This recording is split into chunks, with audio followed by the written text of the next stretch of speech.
우려했던 부자 재벌 감세 현실이 되고 이러한 공정위의 입장은 정권이 바뀌자 불과 1년 만에 전셋값이 직전 계약보다 하락하는 역전세 현상이. 안녕하세요. 유튜브 칼럼니스트 박인택입니다. 깨어있는 지식인의 뉴스 바로보기 박인택의 인텔TV 시작합니다. 오늘의 뉴스픽입니다. 오늘은 모두 3건입니다. 구독, 좋아요 부탁합니다. SBS가 26일 노원구의 한 아파트 단지와 쪽방촌을 열화상 드론 카메라로 비교해봤습니다. 붉은색일수록 온도가 높고 반대로 푸른색일수록 온도가 낮다는 의미입니다. 아파트 쪽은 온기를 나타내는 붉은색이 선명하지만 쪽방촌에서는 연두색과 파란색만 보일 뿐입니다. 우려했던 부자 재벌 감세, 서민 증세가 현실이 되고 있습니다. 정부는 세제 개편을 해 대기업과 다주택자 등 부자 감세를 단행했습니다. 그러면서도 최근 문제가 되고 있는 난방비 등의 급격한 인상에 따른 취약계층에 대해선 찔끔 지원에 그치고 있습니다. 윤석열 정부는 집부자에 대한 중과세와 규제를 대폭 완화했고 반도체 산업 등 첨단 산업 지원을 명목으로 재벌의 세금을 수조원 깎아줬습니다. 최악의 경기 침체를 맞는 서민들은 그러나 난방비 등 공공요금 급등에 고스란히 노출되고 있습니다. 재벌과 부자 감세 여파로 정부 재정이 여의치 않으니 취약계층 지원을 소홀히 할 수밖에 없는 셈입니다. 약자 지원을 최우선으로 해야 할 최악의 경기 침체기에 윤석열 정부는 거꾸로 강자를 지원하고 있는 겁니다. 지난 연말 여야가 합의한 법인세, 종부세 등 부재 감세로 줄어드는 세수는 적어도 5년간 20조 원을 넘어설 것으로 추산됩니다. 여기에 정부는 국가전략산업에 대한 세액 공제를 추가로 확대, 삼성전자 4조 7천억 원, SK하이닉스 1조 1천억 원 등 반도체 대기업들이 6조 원가량의 세액 감면을 받게 됩니다. 올해 한시적으로 적용되는 투자 증가분에 대한 추가 세액 공제까지 더하면 삼성전자는 7조 9천억, SK하이닉스는 1조 8천억 원까지 감면폭이 확대됩니다. 반면 취약계층에 대한 난방비 지원 등은 소폭에 그쳤습니다. 정부가 약 118만 가구에 지원하는 에너지 바우처를 2배로 올리기로 했습니다. 6개월 동안 추가로 지원되는 금액은 총 1조 원에 그칩니다. 삼성전자와 SK하이닉스 두 재벌에 지원하는 금액이 118만 가구에 지원하는 금액보다 10배나 많습니다. 정부가 누구의 편에서 경제정책을 펴는지 분명히 드러나는 겁니다. 정부 여당이 생색내기 취약계층 지원안을 급하게 내놓자 이재명 더불어민주당 대표는 7.2조 원의 에너지 지원금을 지급하자고 제안했습니다. 이 대표는 난방비 폭등에 따른 국민 고통을 더하는 방안을 정부 여당과 협의하길 바란다라고 밝혔습니다. 신년 기자회견에서 밝혔던 5조 원의 물가 지원금을 확대해 국민들에게 보편적으로 지급하자고 수정 제안한 겁니다.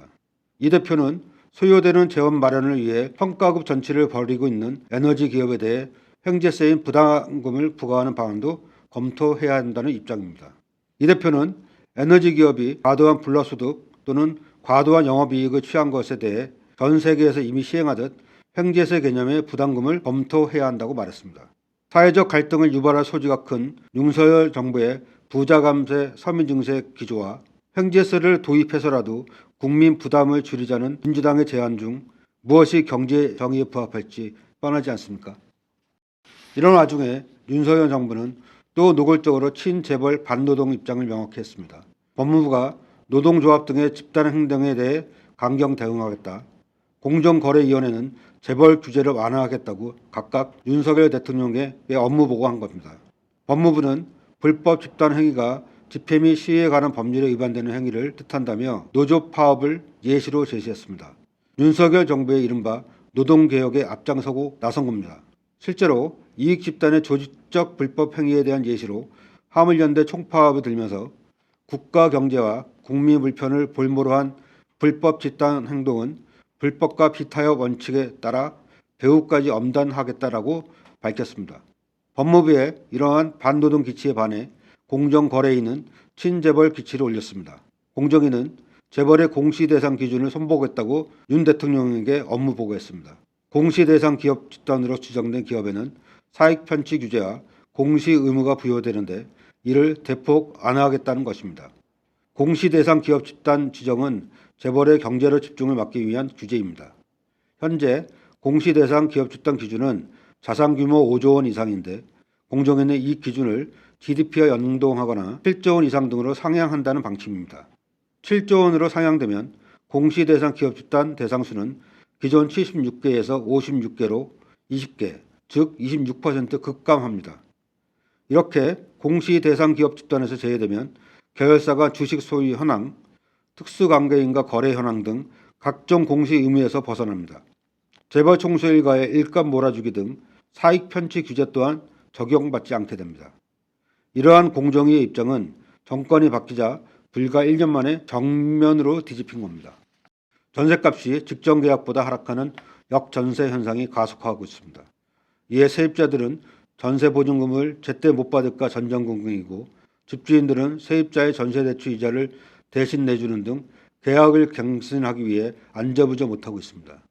동아일보 분석에 따르면 서울 아파트 전세 거래 5건 중 1건은 2년 전보다 낮은 가격에 계약된 것으로 나타났습니다. 집주인은 신규 세입자에게 받는 보증금으로 기존 세입자에게 보증금을 모두 돌려줄 수 없는 처지이고 세입자는 제때 이사가기 어려워지는 상황인 겁니다.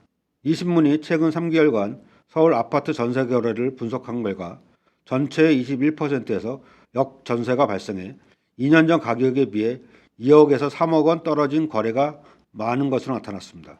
이 같은 역전세난은 부동산 시장의 침체에 따른 정세 가격 급락이 원인입니다. 고금리로 전세 수요는 줄고 있는데 서울 주요 지역에 대단지 입주가 이어지는 등 전세 공급이 늘어날 것으로 전망돼 역정세난은 당분간 이어질 것으로 보입니다. 이러다 보니 세입자들이 전세금을 제때 돌려받지 못하고 발이 묶이는 일이 벌어지게 됩니다. 최악의 경우 경매로 집이 넘어가 전세금을 아예 떼일 수도 있습니다. 서민들의 가장 큰 재산인 전세금을 날리는 일이 없도록 세심한 대책이 필요합니다. 인텔리TV였습니다.